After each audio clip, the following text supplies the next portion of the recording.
Welcome to another O level chemistry session. बेटा आप अच्छे से जानते हैं कि प्रीवियस क्लास के अंदर हमने अपनी बेसिक केमिस्ट्री के इंतहाई बुनियादी चैप्टर जो कि शुरू में हमने छोड़ दिए थे उनको हमने दोबारा से स्टार्ट कर लिया है। चैप्टर का नाम है केमिकल बॉन्डिंग। ये चैप्टर मुश्किल बिल्कुल नहीं है, इसमें सिली मिस्टेक्स होती हैं, तो you have got a very good opportunity कि आप इस बेसिक चैप्टर को बहुत अच्छे से खानदानी तरीके से रिवाइज कर लें। इस चैप्टर में नंबर या मार्क्स डिडक्ट नहीं होने चाहिए, क्योंकि ये चैप्टर एग्जाम में हर साल आता है। तो इसमें ओवर कॉन्फिडेंट बच्चे मार्क्स डिडक्ट कर जाते हैं, या वो बच्चे जो कि स्मार्ट नहीं होते या प्रिपरेशन बस उन्होंने रट के की होती है, एक दो एग्जांपल्स की होती है, कोई नई एग्जांपल आ गई, कोई ट्रिकी सवाल आ गया, तो वो बच्चे फिर एग्जाम में गड़बड़ कर जाते हैं। तो इस पर्टिकुलर टॉपिक के अंदर आपको चाहिए कि आप कमांडिंग पोजीशन में हो। पिछली क्लास में मैंने आपको बताया था कि केमिकल बॉन्ड होता क्या है। हमने बात यहां से शुरू की थी कि बॉन्ड चाहे इंग्लिश का हो या केमिस्ट्री का, bond is force of attraction.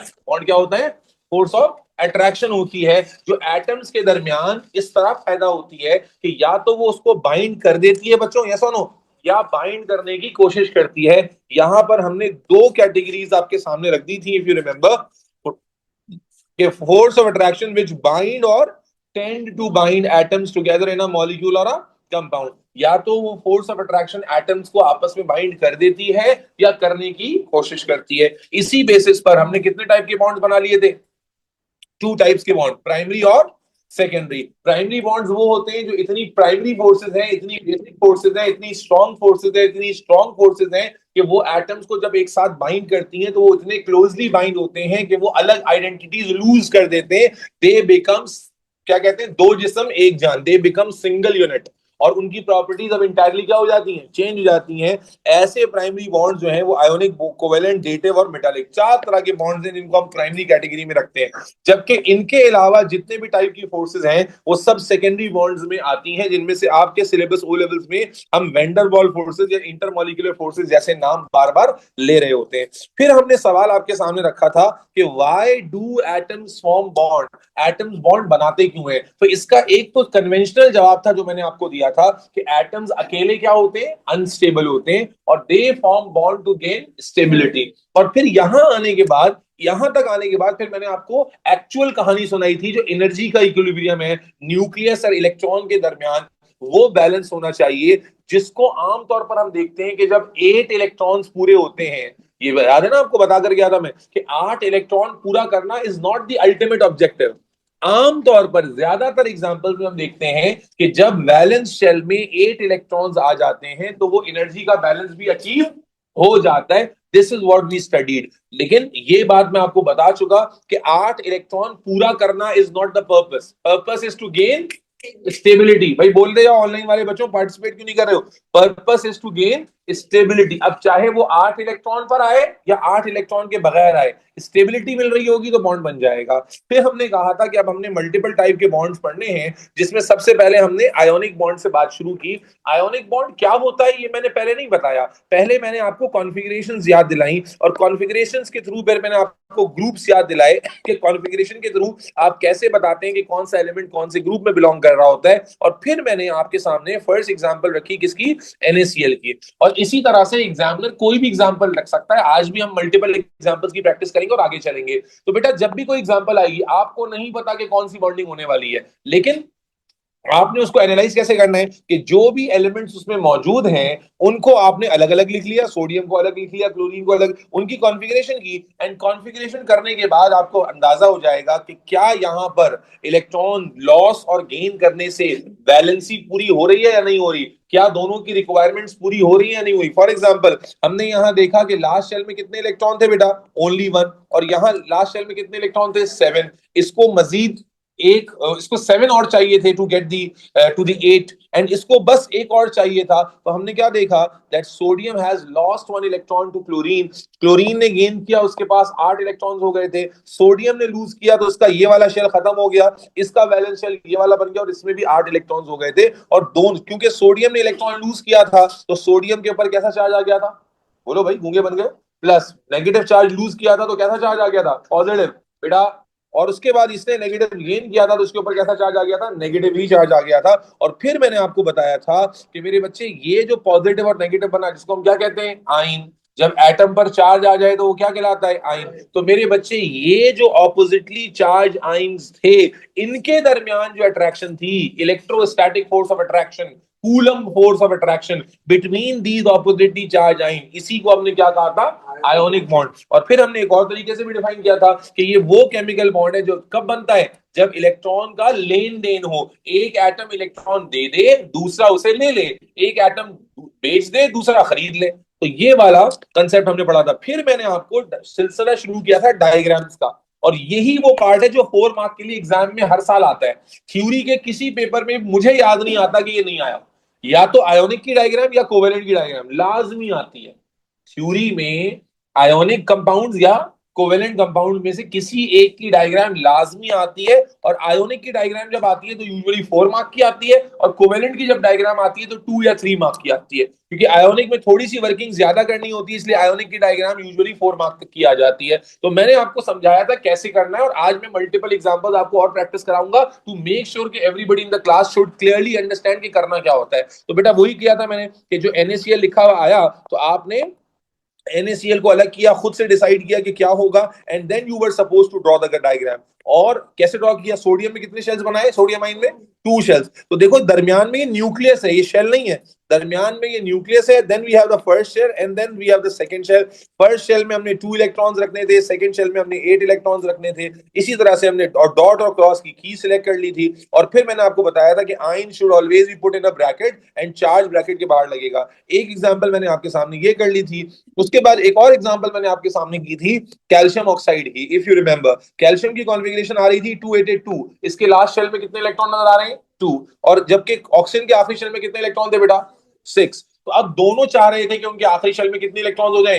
8 बेटा बोलोगे तो पार्टिसिपेशन होगी, मजा आएगा। तो आपने देखा यहाँ 2 इलेक्ट्रॉन लूज हो गए थे, तो 288 ये कॉन्फ़िगरेशन आ गई। और यहां पर 6 में 2 इलेक्ट्रॉन एड अप हो गए थे, तो ये कॉन्फ़िगरेशन बन गई थी 2,8 की। इसने क्योंकि 2 इलेक्ट्रॉन लूज किए थे, तो इसलिए चार्ज कैसा आ गया? +2। और इसने चूंकि 2 इलेक्ट्रॉन गेन किए थे, तो चार्ज कैसा आ गया?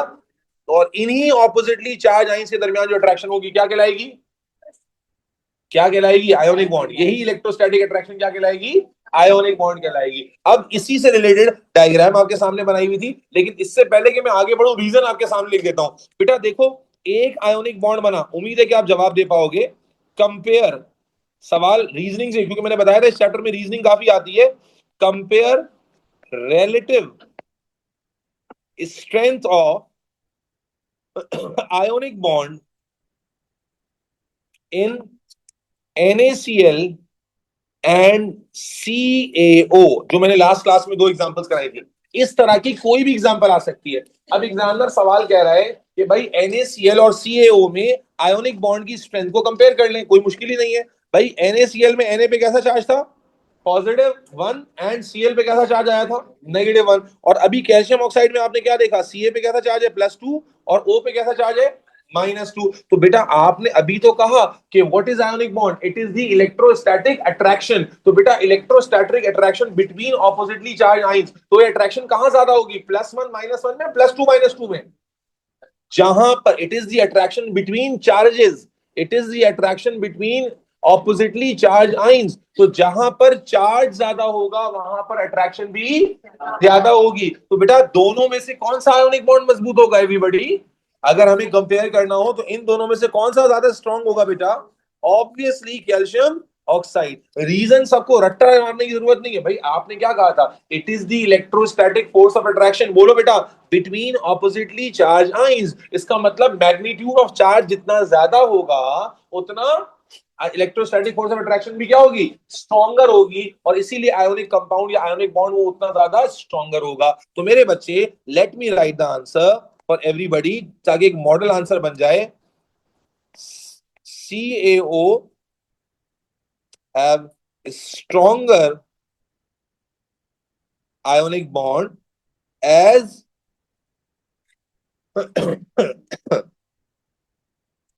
the electrostatic force of attraction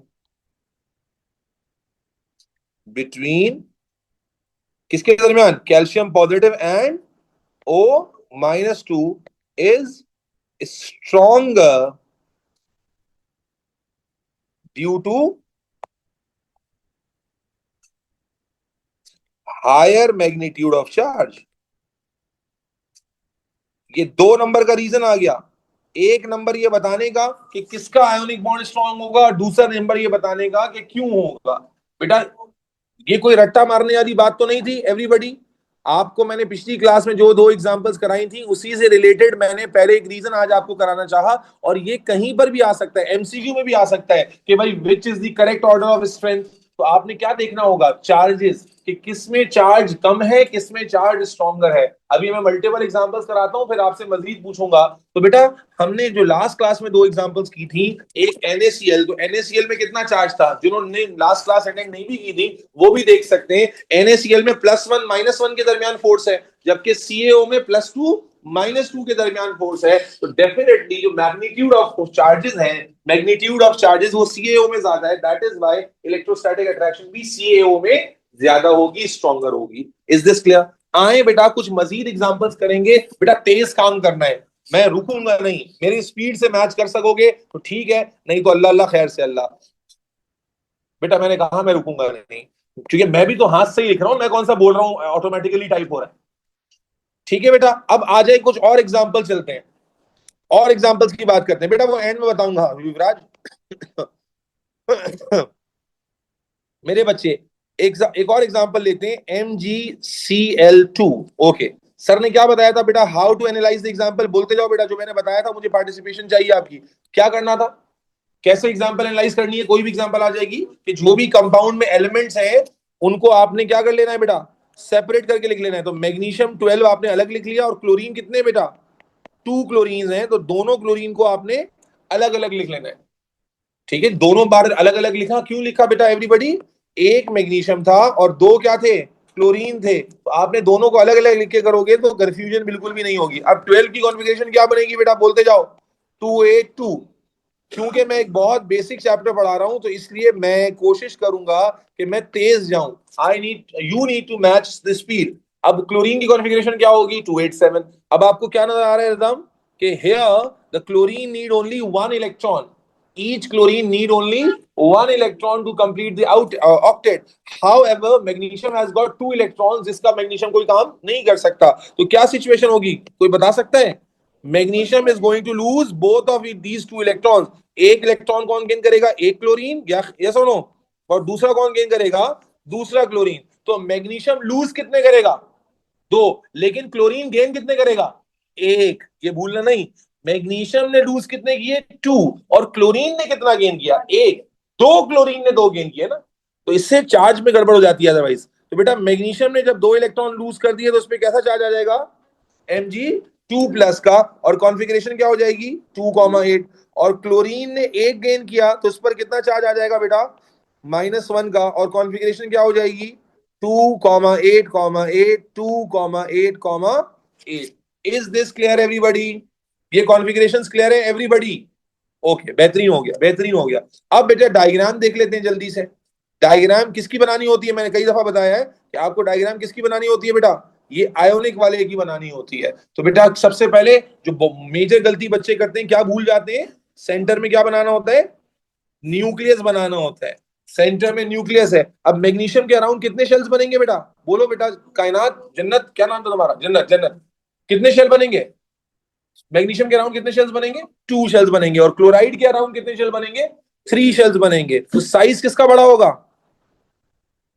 obviously chloride का। तो बेटा ये आ गए मैग्नीशियम के अराउंड 2 शेल्स, ठीक है। और उसके अलावा यहां पर क्लोरीन के अराउंड जो है हमारे पास कितने शेल आएंगे, 3। तो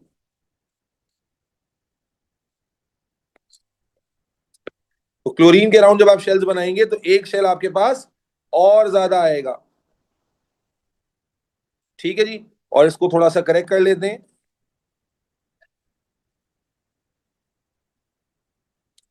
ठीक है जी, ये आपके पास एक मैग्नीशियम आ गया, एक क्लोरीन आ गया। अब बेटा डॉट और क्रॉस का सिंबल यूज करते हुए चलेंगे। लेट सपोज के डॉट हम मैग्नीशियम के लिए यूज कर लेते हैं, और क्रॉस जो है वो लेट से क्लोरीन के लिए यूज कर लेते हैं। तो मैग्नीशियम के फर्स्ट शेल में कितने इलेक्ट्रॉन है एवरीबॉडी, देख के बताओ, 2 electrons. And second second shell में कितने इलेक्ट्रॉन्स हैं, 8 इलेक्ट्रॉन्स हैं। तो 1 2 3 4 5 6 7 8।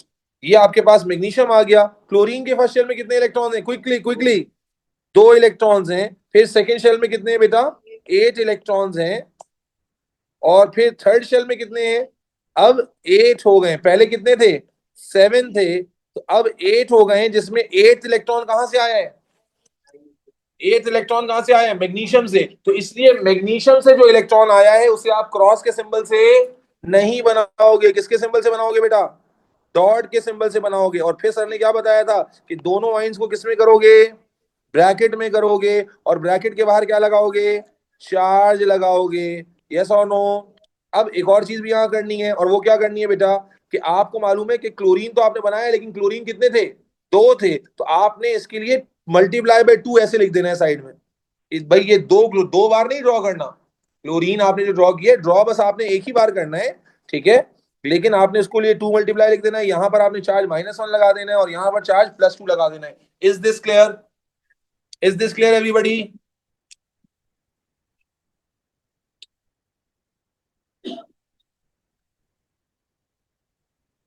चलो, बेहतरीन हो गया। अब रुकेंगे नहीं बेटा, अभी आगे चलते चले जाएंगे, 3-4 एग्जांपल और करेंगे, just to give you confidence कि एग्जांपल कोई भी आ जाए, करने का तरीका यही रहेगा। Is this clear MgCl2? Let's move to another example. ठीक है, थोड़ा सा एक स्टेप और जंप करते हैं, and let me give you another example of a very famous molecule, that is Al2O3। अब आमतौर पर ये एग्जाम्पल जब आइए ना, तो बच्चे थोड़े से परेशान हो जाते हैं। वो बोलते हैं पता नहीं क्या आ गया, ये तो बहुत मुश्किल आ गया, आउट ऑफ सिलेबस आ गया, ये हो गया। हालांकि Al2O3 आपके सिलेबस में कई जगह पर है। ठीक है, तो आए जरा इसको डिस्कस कर लेते हैं। बेटा सर ने क्या तरीका बताया था? एल्यूमिनियम को कितनी बार लिख लेंगे? 2 टाइम्स लिख लेंगे। ऑक्सीजन को कितनी बार लिख लेंगे? 3 टाइम्स लिख लेंगे, just to have a full confidence कि हमसे गलती ना हो जाए। एल्यूमिनियम का एटॉमिक नंबर 13 होता है। अब कॉन्फ़िगरेशन कीजिए बेटा, चलिए जल्दी। 2,8,3, 2,8,3। ऑक्सीजन क्या है बेटा? 2,6, 2,6 एंड 2,6। सिचुएशन क्या है बेटा? ऑक्सीजन को चाहिए कितने electrons rhythm? Oxygen O rhythm आप बोल ही नहीं रहे बेटा। 2 इलेक्ट्रॉन्स चाहिए, जबकि एल्यूमिनियम के पास जो ये 3 इलेक्ट्रॉन है, किसी काम के नहीं है। तो यहां पर क्या होगा? एल्यूमिनियम पर atom is going to lose 3 electrons. However oxygen कितने इलेक्ट्रॉन गेन करेगा? 2। समझना ये है कि लूज करने वाला लूज कितने कर रहा है, गेन करने वाला गेन कितने कर रहा है? एल्यूमिनियम लूज तीनों कर देगा, जबकि ऑक्सीजन गेन करेगा 2-2 करके। तो लूज कितने होंगे टोटल? 6। गेन भी कितने होंगे? 6। लेकिन लूज करने वाला 6 लूज नहीं कर रहा, पर एटम 3 लूज हो रहे हैं। और गेन करने वाला भी 6 गेन नहीं कर रहा, पर एटम 2-2 करके गेन हो रहे हैं। इससे चार्जेस का सही अंदाजा होता है। तो अगर मैं यहां दिखाना चाहूं तो मेरे बच्चे, यहां पर जो लॉस होगा वो कुछ इस तरह होगा कि आप समझें कि 2-2 करके इलेक्ट्रॉन्स गेन होंगे, जिससे कॉन्फ़िगरेशन कुछ ऐसी हो जाएगी। एल्यूमिनियम ने 3 इलेक्ट्रॉन लूज किए, तो ये क्या बन जाएगा? 2,8। और ऐसे कितने एल्यूमिनियम होंगे हमारे पास? 2। और ऑक्सीजन ने कितने इलेक्ट्रॉन गेन किए बेटा? ऑक्सीजन ने कितने इलेक्ट्रॉन गेन किए बताइए? 2 इलेक्ट्रॉन। तो ऑक्सीजन पे चार्ज कितना आ जाएगा? -2। और ऐसे कितने इलेक्ट्रॉन होंगे? 3 इलेक्ट्रॉन होंगे। और इसकी कॉन्फ़िगरेशन भी क्या हो जाएगी बेटा? 2,8। क्या यहां तक बात समझ आई? एल्यूमिनियम ने 3 इलेक्ट्रॉन, मेरे भाई आपको बात समझ में आई? एल्यूमिनियम ने 3 इलेक्ट्रॉन लूज किए, तो ये वाला शेल क्या हो गया बेटा? रिमूव हो गया। तो 2,8 बन गया। और इसी तरह ऑक्सीजन ने जब गेन किए, तो यहां पर 8-8 हो गया। अब देखें, इसमें भी 2,8 है, उसमें भी 2,8 है। अब रफली साइज बराबर होगा या बहुत बड़ा छोटा होगा? रफली बराबर। ऑल्दो तो एग्जैक्टली तो बराबर नहीं होते, क्यों नहीं होते वो तो आप जिंदगी में कभी आगे पढ़ेंगे। बट यहाँ ओ लेवल्स में रहते हुए, क्योंकि दोनों में 2-2 शेल्स हैं, तो यहां पर अगर एक बहुत बड़ा लग रहा है और एक बहुत छोटा लग रहा है, तो ये सही नहीं होगा। इसीलिए अप्रोक्सीमेटली दोनों क्या बनाओगे बेटा? बोलो, इक्वल बनाओगे। तो जल्दी से देख लेते हैं मेरे बच्चे, हमने क्या किया? एक शेल बनाया, ये दूसरा शेल बनाया, ठीक है? और जनाब आली, इसी को यहां पर हमने कॉपी पेस्ट कर लिया।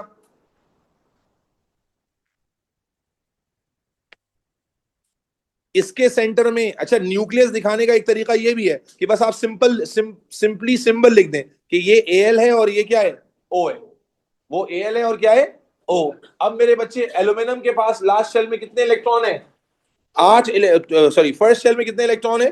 2। एंड सेकेंड शेल में कितने इलेक्ट्रॉन है बेटा? 8 है। तो आए इसको शो कर लेते हैं, और स्टैंडर्ड सिंबल्स का इस्तेमाल करते हैं, डॉट से शो कर लेते हैं। तो क्या हो जाएगा बेटा? 1, 2, फिर 1 2 3 4 5 6 7 8। और यहां क्या होगा बेटा, ऑक्सीजन में कितने, 1 2, उसके बाद 1 2 3 4 5 6, कितने गेन किए थे ऑक्सीजन ने, 2 गेन किए थे, 7 8। इज दिस क्लियर बेटा, 2 गेन किए थे वो 2 शो कर दिए। Is this clear? यस बेटा, बात समझ आ रही है आपको? और मेरे बच्चे, आपने क्या करना है फिर आखिर में, जो भूलना नहीं है, क्या करना है भाई, इसको भी ब्रैकेट में करना है और इसको भी ब्रैकेट में करना है। और ब्रैकेट के बाद क्या दिखाना है, चार्ज दिखाना है बेटा। एवरीबॉडी चार्ज दिखाना है ब्रैकेट के बाहर, यहां पर भी चार्ज दिखाना है, यहां भी चार्ज दिखाना है। और फिर जहन में रखें कि कितने एल्यूमिनियम थे, कितने एल्यूमिनियम थे, 2 एल्यूमिनियम थे। तो यहां पर आपने मल्टीप्लाई बाय 2 लिख दिया, यहां पर आपने मल्टीप्लाई बाय 3 लिख दिया। यहां चार्ज शो कर दिया बेटा +3 का, और यहां चार्ज शो कर दिया -2 का। तो that is a diagram which will give you 4 out of 4। ये वो डायग्राम है जिसमें आपको 4 आउट ऑफ 4 मिलेंगे, जिसमें आपका ब्रैकेट विजिबल हो, चार्ज विजिबल हो, इलेक्ट्रॉन्स विजिबल हो, शेल्स विजिबल हो, न्यूक्लियस विजिबल हो। तो ये सारी चार्जेस से आपको फुल मार्क्स मिल जाएंगे। डायग्राम बनाने को लेकर कोई कंफ्यूजन?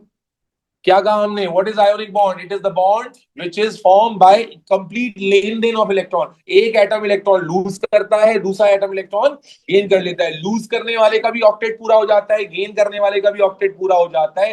देने वाला पॉजिटिव चार्ज एक्वायर करता है, लेने वाला नेगेटिव। और इन्हीं ऑपोजिटली चार्ज आयंस के दरमियान जो अट्रैक्शन होती है, इसको क्या कहते हैं, आयोनिक बॉन्ड कहते हैं। इतनी इलेक्ट्रोस्टैटिक फोर्स ऑफ अट्रैक्शन को क्या कहते हैं? और चार्ज जितना ज्यादा होगा, बॉन्ड उतना स्ट्रॉन्गर होगा। फॉर एग्जाम्पल, चलो एमसीक्यू पर्पज से पूछ लेता हूं, एमसीक्यू पर्पज से पूछ लेता हूं, NaCl, MgO, Al2O3, इनमें क्या सीक्वेंस होगा स्ट्रेंथ का? मैं चार्जेस बता देता हूं। NaCl में क्या चार्ज है, Na+1 Cl-1। Mg में क्या चार्ज है, Mg+2 O-2। और एल्यूमिनियम में क्या चार्ज है, एल्यूमिनियम +3 एंड ऑक्सीजन -2। जी, सबसे ज्यादा स्ट्रॉन्ग आयोनिक बॉन्ड इन तीनों में कहां होगा, Al2O3। क्यों? वही बात आ गई कि it is the electrostatic attraction between oppositely charge ions. तो आयंस जितना स्ट्रॉन्ग होगा, उसका मैग्नीट्यूड ऑफ चार्ज जितना ज्यादा होगा। ये एमसीक्यू वर्जन है। तो आप कहेंगे कि यहां पर NaCl का जो स्ट्रेंथ है वो MgO से कम होगा, यानी MgO का NaCl से ज्यादा होगा। एंड Al2O3 का जो आयोनिक बॉन्ड है वो MgO से भी ज्यादा स्ट्रॉन्ग होगा। Is this clear everybody? Yes और नो? समझ में नहीं आई बेटा? पीछे सो गए थे। हमने क्या कहा, ऑर्डर समझा दूं दोबारा से आप? हाँ जी, हाँ दोबारा बता देता हूं मैं। मेरे बच्चे, what is ionic bond? It electrostatic force of attraction between charge ions. तो बेटा जो आयंस का चार्ज है, that is the regulator of this force.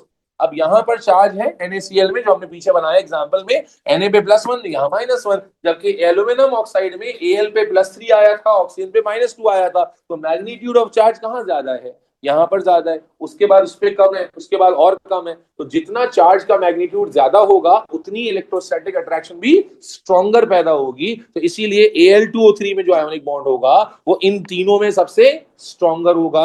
NaCl का आयोनिक बॉन्ड इन तीनों में सबसे कमजोर होगा। जी, अमाउंट ऑफ चार्ज मेरे भाई, कैसे अमाउंट ऑफ चार्ज पता करें? अभी तो करके दिखाया। ये मेरे सामने Al2O3 आया था, तो कैसे पता किया हमने कि एल्यूमिनियम पे चार्ज इतना है? मैग्नीट्यूड नंबर को ही कहते हैं। फिजिक्स क्या पढ़ रहे हो तुम? अमाउंट कहते हैं रंगड़। हाँ, ये है ना चार्ज का अमाउंट बेटा, एल्यूमिनियम पर +3, this is the magnitude, +3 and -2 is the magnitude, is the quantity of charge. इसको हम प्लस माइनस नहीं कर रहे, हम कह रहे हैं एल्यूमिनियम का आयन जो है वो +3 चार्ज एक्वायर कर रहा है, और ये -2। तो इनके दरमियान जो इलेक्ट्रोस्टैटिक अट्रैक्शन पैदा होगी, क्योंकि इनके चार्जेस ज्यादा और मैग्नीट्यूड एक्वायर कर रहे हैं, तो इनके दरमियान इलेक्ट्रोस्टैटिक अट्रैक्शन भी बहुत स्ट्रॉन्गर होगी। और जहां पर सिर्फ +1 -1 चार्ज आ रहा है, इनके भाई चार्जेस तो हम क्या कहते हैं, ऑपोजिट अट्रैक्ट्स। तो ऑपोजिट चार्जेस के दरमियान इलेक्ट्रोस्टैटिक फोर्स डेवलप होती है। तो अब वो चार्ज जितना ज्यादा पॉजिटिव और जितना ज्यादा नेगेटिव होगा, उतनी फोर्स भी बढ़ती चली जाएगी। तो एल्यूमिनियम ऑक्साइड में क्योंकि हमारे पास मैग्नीट्यूड ऑफ चार्ज ज्यादा है, क्वांटिटी ऑफ चार्ज ज्यादा है, it is the force between +3 and -2। However this is the force between +1 and -1। इसीलिए इलेक्ट्रोस्टैटिक फोर्स ऑफ अट्रैक्शन यहां ज्यादा होगी, और ये एमसीक्यू में बहुत ज्यादा आता है। आपको सिंपल चार्जेस ही देखने होते हैं, और कैसे देखेंगे, आपको जैसे वर्किंग बताई, आप जैसी कॉन्फ़िगरेशन वाला पार्ट करोगे तो आपको खुद ब खुद ही समझ में आ जाएगा कि कौन कितने लूज करेगा और कौन कितने गेन करेगा। उसी से आप डिसाइड करोगे किस पर कितना चार्ज डेवलप होगा। वैसे तो आप रिडॉक्स भी पढ़कर आए हो, आप डायरेक्ट भी कर सकते हो कि रिडॉक्स में भी आपको पढ़ा था कि ग्रुप 3 पे +3 का चार्ज होता है और ग्रुप 6 पे -2 का चार्ज होता है। उस रेफरेंस से भी आप जो है यहां पर डायग्नोस कर सकते हो कि किस पर कौन सा चार्ज डेवलप होगा। Just to cut down the story, ionic bond क्या था? It was force of attraction between oppositely charge ions. तो आयंस जितने स्ट्रॉन्गर चार्ज वाले होंगे उसमें इलेक्ट्रोस्टैटिक अट्रैक्शन भी उतनी स्ट्रॉन्गर होगी। Is this clear? Yes. Is this clear? Online वालों clear है? Aluminum gives 6, but in oxygen diagram we only showed 2 of aluminum dots. बेटा ऑक्सीजन ने तो 2 ही गेन किए ना बेटा। ये कौन पूछ रहा था? जिसने पूछा है कि भाई एल्यूमिनियम ने 6 लूज किए, मैं पहले बताकर आया कि एल्यूमिनियम पर एटम कितने लूज करके गया आयु? 3। एल्यूमिनियम कितने कितने, कितने लूज किए? 3। और ऑक्सीजन ने कितने गेन किए? 2-2 करके गेन किए। तो जब जाहिर है 2-2 करके गेन किए तो मैं एक ऑक्सीजन पे तो 2 ही दिखाऊंगा ना बेटा। इसीलिए शुरू में हमने जिक्र किया कि ये लॉस और गेन आपको टोटल टोटल में नहीं देखना है, आपने देखना है कि भाई पर एटम कितना लॉस हो रहा है, पर एटम कितना गेन हो रहा है। Is this clear? तो मेरा बच्चा आयोनिक बॉन्ड में डायग्राम रिलेटेड ये वर्किंग आ गई। अब हेडिंग बनाइए प्रॉपर्टीज ऑफ आयोनिक कंपाउंड्स। ये 4 प्रॉपर्टीज है, चारों प्रॉपर्टीज रीजन के साथ आती हैं, हर साल आती हैं। प्लीज लिखेंगे प्रॉपर्टीज ऑफ आयोनिक कंपाउंड्स। तेजी से बेटा, तेजी से। Properties of ionic compound everybody. Properties of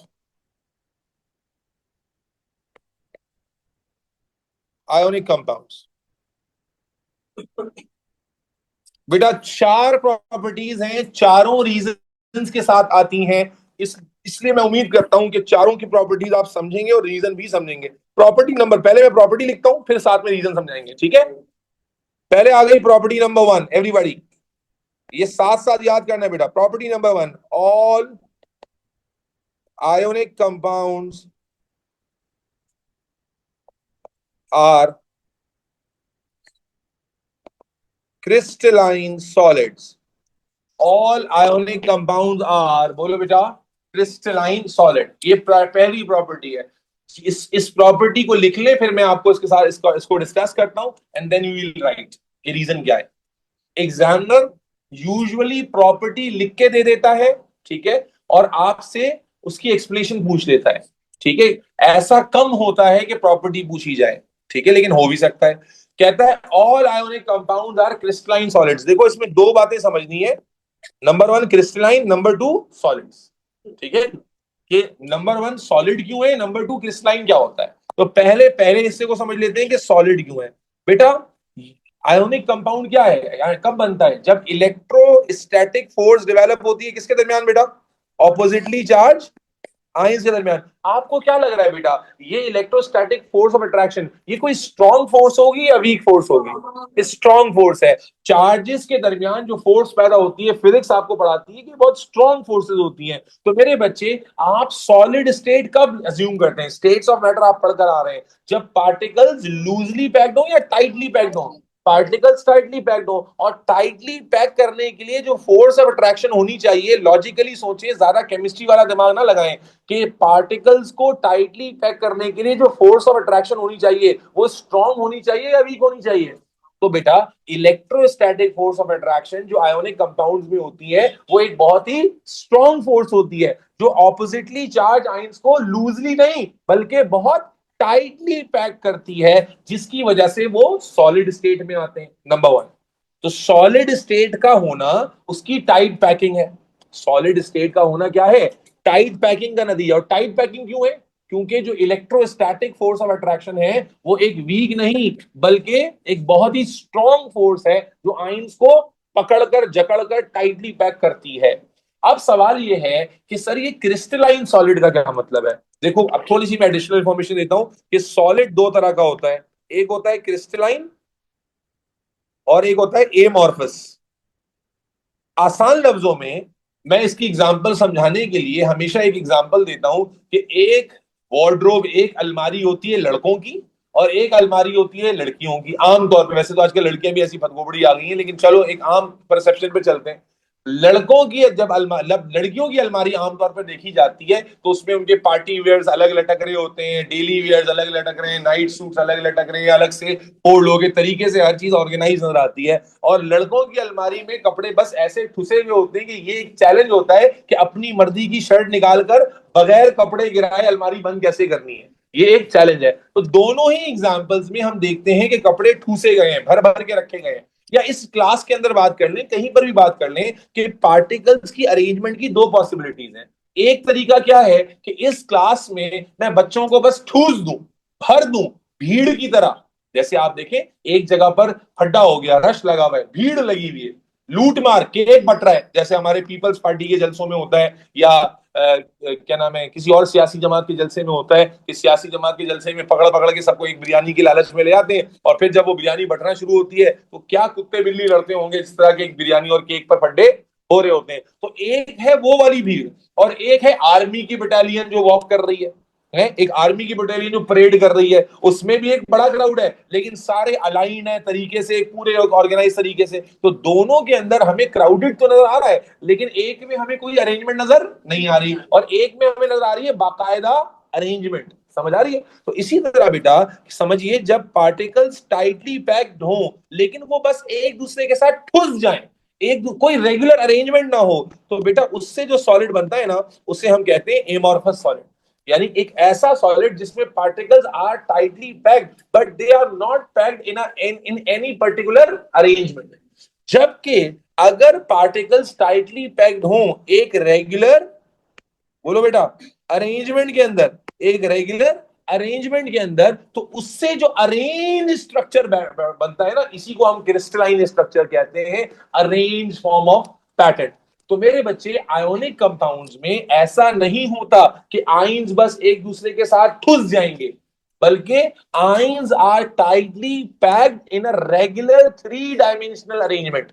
ions को जब पैक किया जा रहा होता है तो उनको बस एक दूसरे के साथ ठूसा नहीं जाता। क्यों? सोचो, एक NaCl का पॉजिटिव आइन है, एक Cl का नेगेटिव आइन है, ये एक कंपाउंड है। अब इसके साथ दूसरा आ रहा है तो मैं बस इसको ठूस थोड़ी सकता हूं। क्यों नहीं ठूस सकता? क्योंकि जब मैं एक Na को दूसरे Na के बहुत करीब लाऊंगा तो ये तो पॉजिटिव पॉजिटिव क्या करेंगे, रिपेल कर जाएंगे। इसलिए इसका मतलब ये हुआ कि जब आयोनिक कंपाउंड्स को पैक किया जाएगा तो एक तरीके से पैक किया जाएगा, जबरदस्ती ठूस नहीं सकते आप इनको, क्योंकि चार्जेस एक दूसरे को फिर क्या कर देंगे, रिपेल करेंगे। इसलिए समझें कि मेरे बच्चे, हमने जो वर्ड यहां मंजन बेचा कि all ionic compounds are crystalline solid, इसका मतलब क्या है कि जो इलेक्ट्रोस्टैटिक फोर्सेस ऑफ अट्रैक्शन होती हैं आयोनिक कंपाउंड्स में, नंबर वन वो स्ट्रांग होती है, जो ऑपोजिटली चार्ज आइंस को टाइटली पैक करती है, और ना सिर्फ टाइटली पैक करती है बल्कि उनको एक रेगुलर थ्री डायमेंशनल अरेंजमेंट में पैक करती है, जिससे उनकी अपीयरेंस क्रिस्टलाइन आती है रादर देन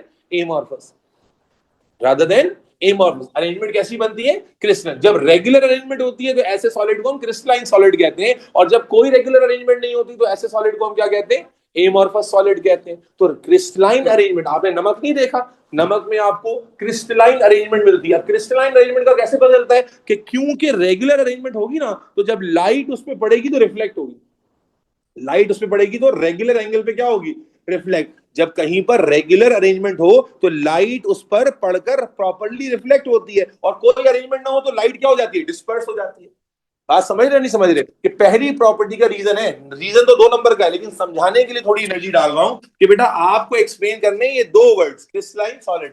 क्रिस्टलाइन का मतलब क्या है, बोलो, रेगुलर थ्री डायमेंशनल अरेंजमेंट। और सॉलिड कब बनता है, जब पार्टिकल्स को टाइटली पैक किया जाए। तो बेटा all ionic compounds are crystalline solid, reason क्योंकि the electrostatic force of attraction between the oppositely charged ions combine or tightly pack the ions together in a three dimensional arrangement, जिसकी वजह से ये crystalline solids की appearance लेते हैं। Please लिखिएगा। Sir ये types of solid A level में होंगे? नहीं भाई नहीं होंगे, जो था बस अभी बता दिया। दो नंबर में आएगा, लिखेंगे the electro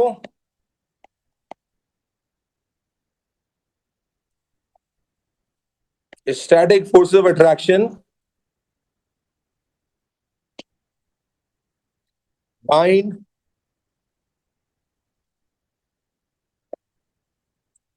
oppositely charge ions, बेटा समझ समझ के लिखेंगे, टुगेदर,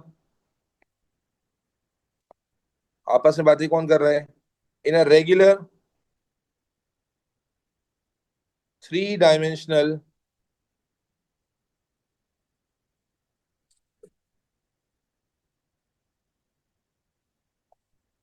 अरेंजमेंट।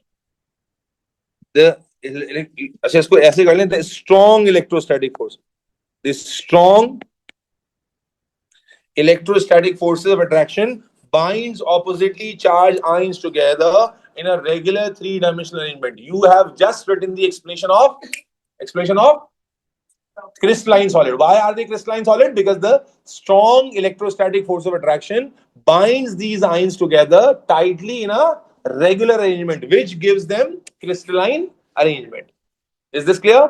आपने सिर्फ पैक नहीं किया बल्कि रेगुलर अरेंजमेंट में पैक किया। आगे जाके डायग्राम भी हम बनाना सीखेंगे कैसे आप क्रिस्टलाइन अरेंजमेंट को शो करते हैं। बात समझ आ गई आपको? बात समझ में आ गई? चलिए, हाँ जी, इसको लैटिस भी कहते हैं, बिल्कुल 3 डायमेंशनल लैटिस, लैटिस अरेंजमेंट को ही कहते हैं। What is lattice? Lattice means arrangement, ठीक है, आप इसको 3 डायमेंशनल लैटिस भी लिख सकते हैं। Okay, now we have the next property, again a very simple one, लेकिन इस प्रॉपर्टी में बहुत सारे बच्चे गड़बड़ करते हैं बेटा। इस प्रॉपर्टी में बहुत सारे बच्चे गलती करते हैं, यानी they write the answer but they only get 1 mark. मेरे बच्चे, what is the property? All ionic compounds have high melting and boiling points.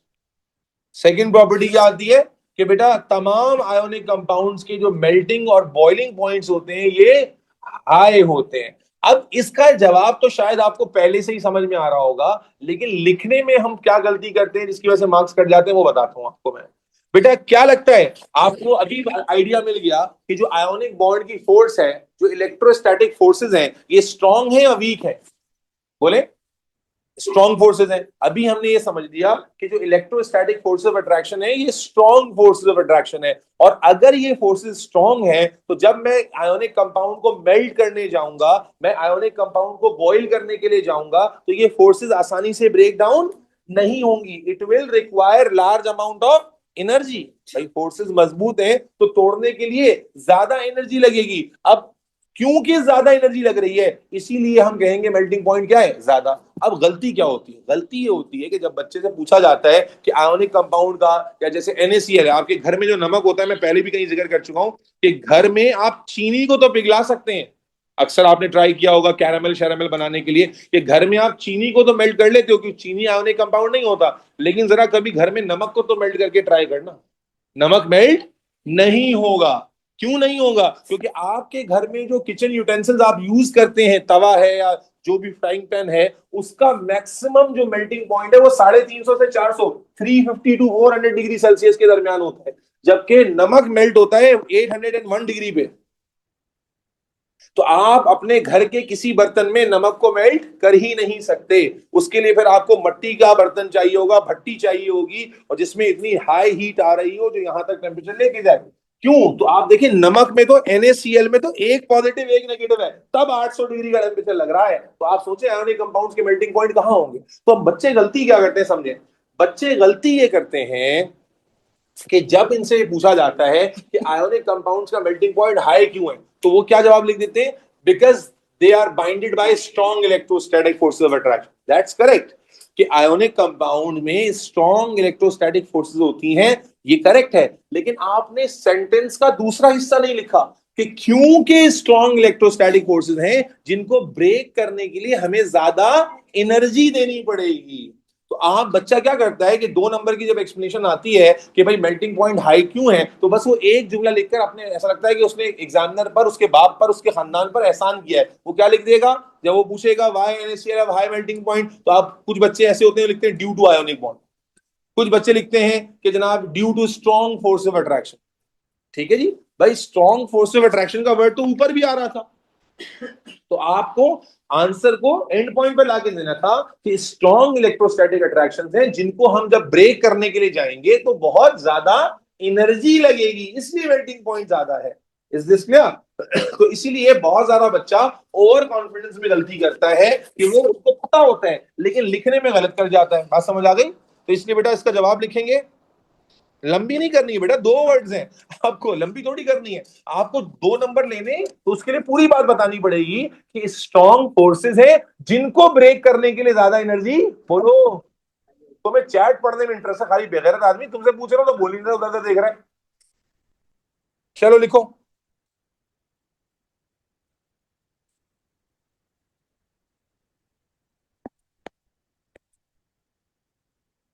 Oppositely charged ions are held together by strong, everybody clear है, electrostatic forces of attractions which require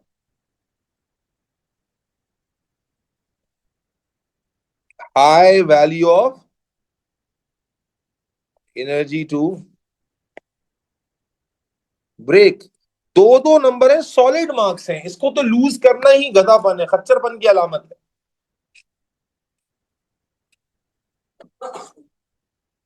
clear? Clear? याद करते जाओ, ये chapter जो है आपका पढ़ा हुआ चैप्टर है, मैं इस चैप्टर का रिवाइज आपको सिर्फ रिवीजन करा रहा हूं। पढ़ा तो आपने जिंदगी में जब ओ लेवल्स में आए थे तब पहले दिन ही पढ़ लिया था ये चैप्टर, 9 10 में पढ़ा लेते हैं। इसके क्वेश्चन किस वर्ड्स में आ सकते हैं? फारसी में आएंगे फातिमा। बेटा कैसे बात करो, किस वर्ड्स में आ सकते हैं? जैसे पढ़ा रहे हैं वैसे ही आएंगे, और कैसे आएंगे? आ जाए। तीसरी प्रॉपर्टी बड़ी इंपॉर्टेंट है बेटा, और वो क्या है? Ionic compounds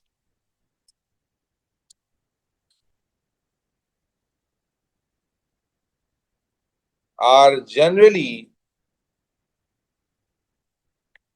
soluble in water. पानी में नमक डिसॉल्व होता है या नहीं होता?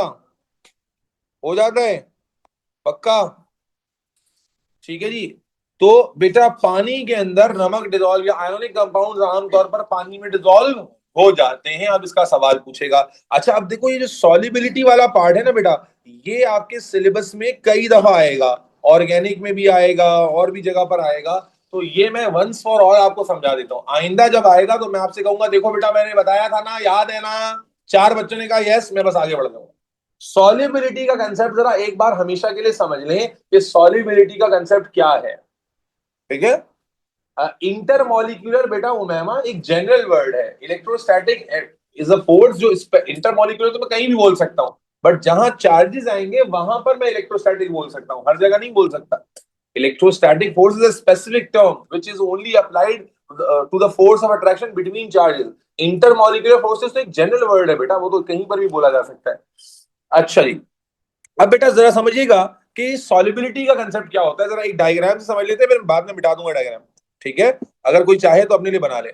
देखो बेटा, पानी में डिसॉल्व होना ये एक प्रॉपर्टी है, और इस प्रॉपर्टी को कंट्रोल करने वाले कई फैक्टर्स हैं, जिसमें सबसे पहला फैक्टर है पोलैरिटी। क्या फैक्टर है भाई? पोलैरिटी केमिस्ट्री में कहते हैं चार्ज को। किसको? पोलैरिटी केमिस्ट्री में किसको कहते हैं? चार्ज को। देखो बेटा, वाटर जो होता है, क्या होता है water? H O H. Water होता है H O H, H O H, H O H. Water क्या होता है बोलो? H O H, H O H, H O H. और वाटर में पोलैरिटी होती है, वाटर में एच पॉजिटिव और ओ एच नेगेटिव होता है। समझिएगा इस बात को, ये हमेशा के लिए समझ लीजिए, क्योंकि देखो केमिस्ट्री में जिस दिन आपको ये समझ में आ गया ना, ये कंसेप्ट एक बार पढ़ लिया तो वही कंसेप्ट ही बार बार अप्लाई होता है। ऑर्गेनिक में आए कहीं और आए, यही कंसेप्ट होगा सॉल्युबिलिटी का हमेशा। समझिएगा बेटा, पानी में क्या चीज डिसॉल्व हो सकती है और क्या नहीं हो सकती, ये समझने की कोशिश कर रहे हैं हम। ठीक है? तो उसको बहुत बेसिक लेवल पे मैं समझाने की कोशिश कर रहा हूं कि पानी में कोई चीज डिसॉल्व होने के लिए सबसे जरूरी कंडीशन है पोलैरिटी, चार्ज।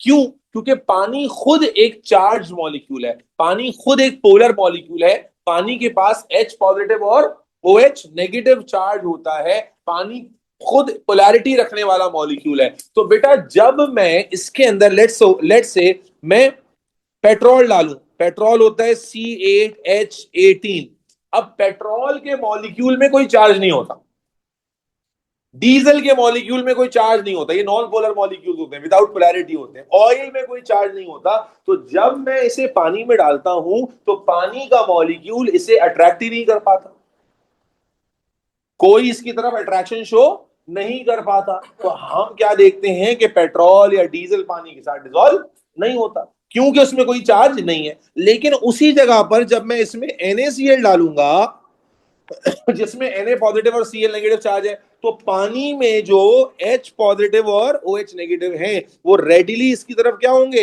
अट्रैक्ट होंगे। और ये जो स्पेसेस होती हैं पानी के मॉलिक्यूल्स के दरमियान, ये NaCl को अलाउ करेंगे कि ये इस स्पेसेस में क्या हो जाए, सेटल हो जाए, इन स्पेसेस में क्या हो जाए, सेटल हो जाए। जिस और इसी सेटल होने को बेटा जन्नत हम क्या कहते हैं, सॉलिबिलिटी कहते हैं। कि जब आपने कोई सॉल्यूट डाला, आप देखते हैं पानी में गायब हो गया, वो गायब कहाँ हो गया, छूमंतर हो गया, वो पानी के इंटरमोलिकुलर स्पेसेस में सेटल हो जाता है, पानी के जो स्पेसेस होते हैं उनमें जाके सेटल हो जाता है। तो वो सेटल कब होगा, पानी जब उसे अट्रैक्ट करे। पानी कब अट्रैक्ट करेगा, क्योंकि पानी खुद पोलर है, तो उसके अंदर आप अगर एक ऐसा कंपाउंड डालोगे जिसमें चार्ज है, तो due to charges, due to opposite charges, वो क्या करेगा, अट्रैक्ट कर लेगा।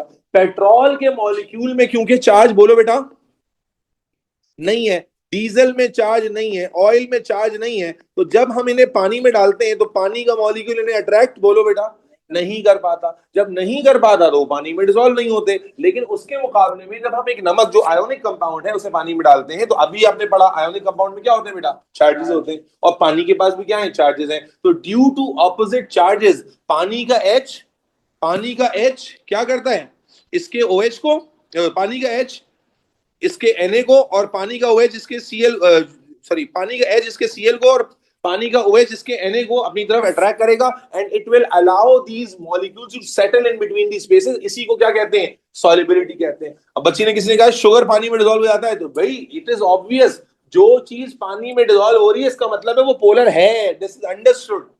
अगर कोई ऐसी चीज है ही नहीं जो पोलर ना हो और पानी में डिसॉल्व हो जाए, क्योंकि डिसॉल्व होने के लिए पहली शर्त ही पोलैरिटी है। कोई चीज अगर पानी अट्रैक्ट ही नहीं, तुम्हारे घर में ड्राइंग रूम में पाए जाने के लिए जरूरी है ना कि तुम उसके लिए अट्रैक्ट हो, दरवाजा खोल के वेलकम करो। ये तो नहीं है जनाब यारी कोई स्ट्रेंजर आदमी आप कहें आइए आइए आइए आइए, भाई आपसे मिलता जुलता होगा, आप किसी स्ट्रेंजर को बिठा देंगे बेडरूम ड्राइंग रूम में, बाहर से ही चलता करोगे ना उसको, या इतने तुम वेलकमिंग हो कि जनाब यारी कोई आ गया तलाश से, आइए आइए आइए आइए, वो पोलियो वाली खवातीन आएंगे, आइए आइए आइए आइए आइए, पीछे से चार बंदे और भी आ गए है। या ऐसा तो नहीं होता ना कि कोई मांगने वाला आ गया, स्ट्रेंजर आ गया है, अल्लाह के नाम आ गया, अरे बाबा आइए आइए ड्राइंग रूम में बैठिए, आइए बेडरूम मेरा आपके लिए खाली है। अट्रैक्शन कब करते हैं, जब आपके नेचर सिमिलर होते हैं, जब आप फेमिलियर होते हैं। तो पानी की फेमिलियरिटी सिर्फ किस चीज से है, पोलर चीजों से। तो अगर आप पानी के अंदर कोई चीज डाल रहे हैं, अगर वो कह रहे हैं शुगर डिसॉल्व हो रहा है पानी में, इट मींस कि वो पोलर है, दैट इज अंडरस्टूड। तो बहरहाल आयोनिक कंपाउंड्स पानी में क्यों डिसॉल्व होते हैं बेटा, बोलो बोलो, कि भाई पानी खुद क्या है, एक पोलर कंपाउंड है। और जब हम पानी में कोई भी पोलर कंपाउंड डालेंगे, चाहे वो आयोनिक हो या कोई और, तो पानी के जो मॉलिक्यूल्स हैं वो उसे अट्रैक्ट करके अपनी स्पेसेस में क्या कर देते हैं बेटा, बोलो, सेटल कर देते हैं। सर तो गरीब को भी इज्जत करते हैं, भाई गरीब को इज्जत देना अलग कॉन्सेप्ट है, और स्ट्रेंजर को बेडरूम में बिठा लेना ये तो आपके करेक्टर पे सवालिया निशान है। गरीब को इज्जत देने में का कॉन्सेप्ट अलग है इसमें। और अगर आप इतनी इज्जत दे रहे हैं कि किसी भी आरे गहरे नत्थु खैरे को आप ड्राइंग रूम और बेडरूम के रास्ते दिखा रहे हैं, तो बेटा फिर तो ये आपके, ये कुछ और मामला लग रहा है मुझे। अभी मैं क्या कहूं इसमें, समझ तो गए आप, तेज हो गए हो। मैंने, अच्छा जी, चलें बस बस बस बस, कंट्रोल करें कंट्रोल करें कंट्रोल करें, बस। वैसे सवाल जवाब करने हो तो सांप सांप सूंघ जाता है, अभी कोई क्रिएटिविटी दिखानी हो तो सब एक से बढ़कर एक बात करने वाले आ जाएंगे। ओहो,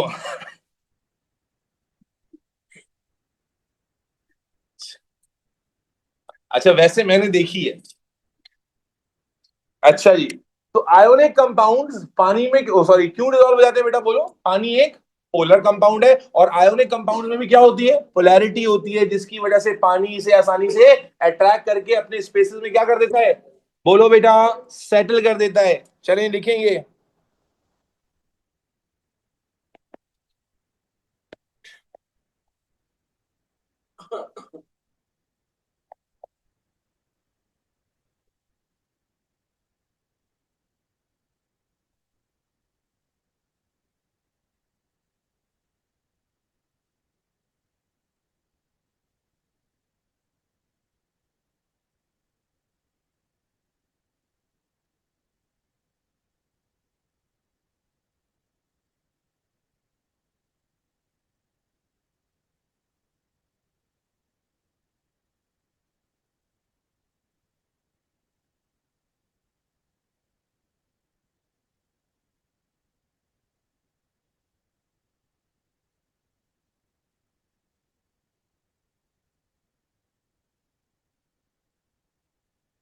कौन ज्यादा पोलर होगा, शुगर और सॉल्ट? बेटा अब ये तो तुम कंपैरिजन में, शुगर एक कोवेलेंट कंपाउंड होता है, ये एक आयोनिक कंपाउंड है, दोनों का कंपैरिजन बनता ही नहीं है बेटा।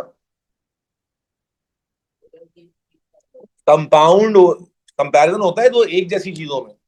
जी। चार्ज को पोल कहते हैं। डेफिनेशन नहीं होती हर चीज की। अयूब की डेफिनेशन क्या है? बताइए। बताइए।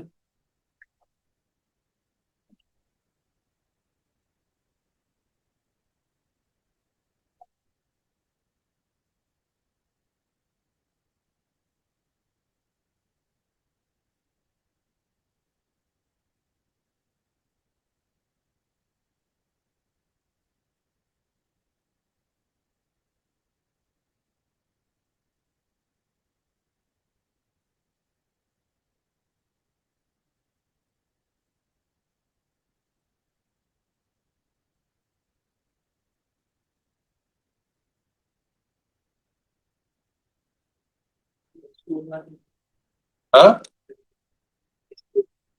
मॉलिक्यूल।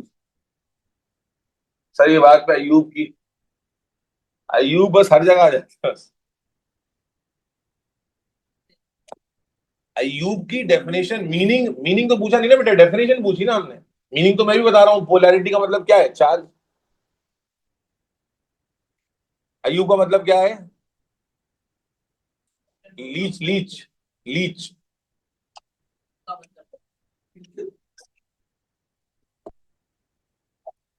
तो बेटा क्या है बेटा, कंक्लूड करते हैं, आयोनिक कंपाउंड्स क्यों पानी में डिसॉल्व हो जाते हैं? जस्ट वेरी क्विकली, क्यों डिसॉल्व हो जाते हैं? क्योंकि पानी एक पोलर कंपाउंड है और सिर्फ पोलर चीजों को अट्रैक्ट करता है। आयोनिक कंपाउंड में क्या होती है बेटा?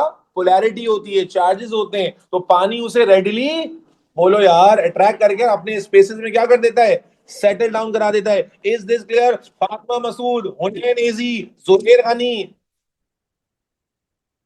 हाँ भाई लल्लू लाल। हाँ भाई।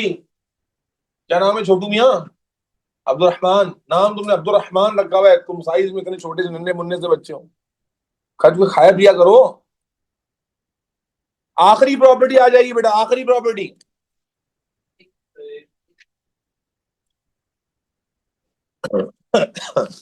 आखिरी प्रॉपर्टी लिखेंगे जल्दी से, क्विकली। आयोनिक कंपाउंड खत्म हो रहा है। ऑल आयोनिक कंपाउंड्स आर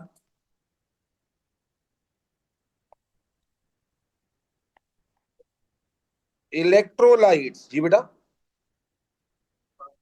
बेटा अभी बॉन्डिंग का चैप्टर तो शुरू ही हुआ है मेरे बच्चे, ionic compound. All ionic compounds are electrolytes. All ionic compounds are electrolytes. All ionic compounds are electrolyte. अब ये क्या कंसेप्ट आ गया, इसको भी देख लेते हैं मेरे बच्चे। ये भी वंस फॉर ऑल खत्म करते हैं। बहुत ज्यादा रेपिटेटिव कॉन्सेप्ट है इस चैप्टर से जो पूछा जाता है, बल्कि केमिस्ट्री में इलेक्ट्रोलिसिस नाम एक पूरा चैप्टर है इसी प्रॉपर्टी के ऊपर। तो बेटा जरा जल्दी से इसको भी साइड लाइन में समझ लेते हैं कि देखो, अगर हम बात करें करंट की कंडक्टिविटी की, किसकी बात करें? करंट की कंडक्टिविटी की, तो करंट की कंडक्टिविटी के बेसिस पर चार तरह के कंपाउंड्स होते, चार तरह के सैंपल्स होते हैं। एक जिसे आप कहते हैं कंडक्टर, बेटा सबको समझना है। एक जिसे आप कहते हैं इंसुलेटर, एक जिसे आप कहते हैं सेमी कंडक्टर, क्या कहते हैं? और एक आप जिसे कहते हैं इलेक्ट्रोलाइट, क्या कहते हैं? इलेक्ट्रोलाइट। याद रखें बेटा, कंडक्टर, इंसुलेटर और सेमी कंडक्टर का ताल्लुक होता है फ्री इलेक्ट्रॉन से। किससे? देखो, करंट को कंडक्ट करने के लिए तुमने फिजिक्स में मुझसे ज्यादा बेहतर तरीके से पढ़ा होगा कि बेटा करंट को कंडक्ट करने के लिए we need charge, we need free charge. Current को कंडक्ट कौन करता है? करंट का कैरियर कौन होता है? Free charge. करंट को कंडक्ट करने के लिए हमें चाहिए होता है फ्री चार्ज। तो इसीलिए जो कंडक्टर्स होते हैं, जो कंडक्टर्स होते हैं, उनमें फ्री इलेक्ट्रॉन्स मौजूद होते हैं, आवारा इलेक्ट्रॉन्स मौजूद होते हैं। और इलेक्ट्रॉन्स क्या होते हैं? चार्जेस। तो जब हम उन्हें करंट कंडक्ट करने को देते हैं तो eventually they readily current conduct the current. तो हम क्या कहते हैं बेटा कि कंडक्टर्स में भर भर के फ्री इलेक्ट्रॉन्स मौजूद होते हैं, तो वो रेडिली करंट को कंडक्ट करते हैं। इंसुलेटर में फ्री इलेक्ट्रॉन बिल्कुल भी मौजूद नहीं होते, तो वो करंट को कंडक्ट नहीं कर पाते। और सेमीकंडक्टर में क्या होता है, फ्यू इलेक्ट्रॉन्स मौजूद होते हैं। दोबारा समझना बेटा, कंडक्टर में लार्ज नंबर ऑफ क्या मौजूद होते हैं, फ्री इलेक्ट्रॉन्स। यहां पर नो फ्री इलेक्ट्रॉन्स, और यहां पर फ्यू फ्यू फ्री इलेक्ट्रॉन्स। बात समझ रहे हो बेटा? तो कंडक्टर करंट को क्यों कंडक्ट करता है, क्योंकि उसके उसके पास भर भर के क्या होता है बेटा, बोलो, फ्री चार्ज होता है, इसलिए वो रेडिली करंट को कंडक्ट करता है। इंसुलेटर में बिल्कुल नहीं होता, वो करंट को कंडक्ट नहीं कर पाता। और सेमीकंडक्टर में थोड़े बहुत फ्री इलेक्ट्रॉन्स होते हैं, इसलिए वो करंट को पार्शियली कंडक्ट करता है। लेकिन इलेक्ट्रोलाइट इन सब से अलग होता है बेटा। अच्छा, अजान शुरू हो गई है, चलो बस को खत्म कर रहा हूं मैं, इलेक्ट्रोलाइट अगली क्लास में करेंगे। प्लीज यहीं तक लिख लीजिएगा, इंशाल्लाह अगली क्लास के अंदर फिर इलेक्ट्रोलाइट करके कोवेलेंट बॉन्डिंग करेंगे। बायो स्टार्ट हो रही है बेटा 15 मिनट, 6:15 पे स्टार्ट करेंगे बायो।